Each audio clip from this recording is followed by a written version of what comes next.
প্রতিদিন কয়েক হাজার টন বর্জ্য জমা হয় রাজধানী ঢাকায়। অব্যবস্থাপনায় জমতে থাকা বর্জ্য পরিবেশ ও জনস্বাস্থ্যের জন্য হুমকি। তবে সঠিক ব্যবস্থাপনায় এই বর্জ্য হতে পারে জ্বালানি উৎপাদনের বড় উৎস।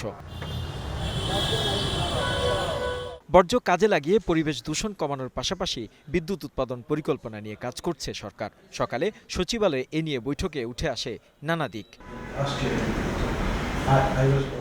২০২৮ সালের মাঝামাঝি বর্জ্য থেকে উৎপাদিত বিদ্যুৎ জাতীয় গ্রিডে যুক্ত করার লক্ষ্যে ২ সেপ্টেম্বর চীনে ত্রিপক্ষীয় চুক্তি সই করার কথা জানালেন স্থানীয় সরকার প্রতিমন্ত্রী মীর শাহ আলম। ময়লা আবর্জনা থেকে বিদ্যুৎ উৎপাদন করে সেটার একটা চুক্তি স্বাক্ষরের অনুষ্ঠান রয়েছে চায়নাতে। আমি নিজে সেখানে যাচ্ছি আগামী ২ সেপ্টেম্বর আর কি। এটা বেইজিংয়ে হবে। প্রস্তাবিত এই প্রকল্পে পর্যায়ক্রমে প্রায় ১০,০০০ কোটি টাকা বিনিয়োগের প্রাথমিক সম্মতি দিয়েছে চীন, জানান প্রতিমন্ত্রী। আবাসন ব্যবস্থার আমাদের একটা প্রস্তাব বিআইডির মাধ্যমে তাদেরকে দেওয়া হয়েছে। এটা প্রায় ১০,০০০ কোটি টাকার প্রজেক্ট।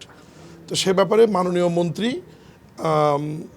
রাষ্ট্রদূতকে ওই প্রস্তাবটি বিবেচনার জন্য উনি বলেছেন এবং প্রাথমিকভাবে তারা সম্মতি হয়েছে। বৈঠকে মংলা বন্দর আধুনিকায়নের পাশাপাশি চট্টগ্রাম বন্দরের সঙ্গে সংযোগ স্থাপনেও চীনের সহযোগিতা নিয়ে আলোচনা হয়।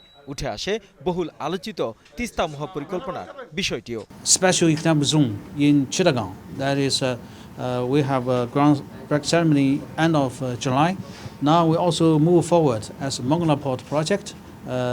Now we are working with Bangladesh to have the Tista River project. অবকাঠামো ও উন্নয়ন সহযোগিতার পাশাপাশি দুই দেশের রাজনৈতিক সম্পর্ক আরও গভীর করার বিষয়েও আলোচনা হয় এই বৈঠকে। আওলাদ বাবলু, গ্লোবাল টেলিভিশন, ঢাকা।